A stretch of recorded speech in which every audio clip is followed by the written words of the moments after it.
ఓ జంటకు ఇద్దరు పిల్లలు. తర్వాత మానసిక వైకల్యంతో ఒక బిడ్డ జన్మిస్తుంది. ఆ బిడ్డ చనిపోయిందని భార్యకు చెప్పి రహస్యంగా పెంచుతూ ఉంటాడు భర్త. అపార్థం చేసుకున్న భార్యకు తప్పనిసరి పరిస్థితుల్లో నిజం చెప్పి ఆ బిడ్డ అంజలిని ఇంటికి తెచ్చుకుంటారు. మొదట్లో ఇంట్లో ఉన్న కూతురే అంజలిని చెల్లెలిగా స్వీకరిస్తడానికి టైం పడుతుంది.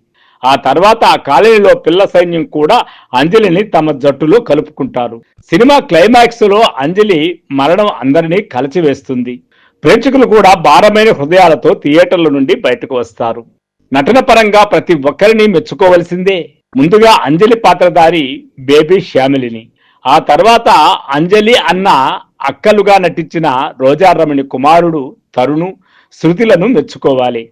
ముగ్గురు అత్యద్భుతంగా నటించారు.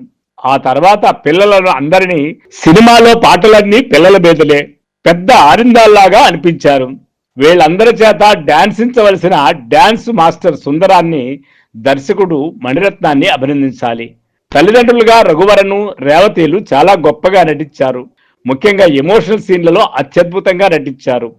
ఇతర పాత్రల్లో ప్రభు, జనకరాజు, శాంతిప్రియ, ప్రదీప్ శక్తి, చారుహాసను, శరణ్య తదితరులు నటించారు. వీరందరినీ కాసేపు ఉండే పాత్రలే. సినిమా అంతా తల్లిదండ్రులు పిల్లల మీదే నడుస్తుంది.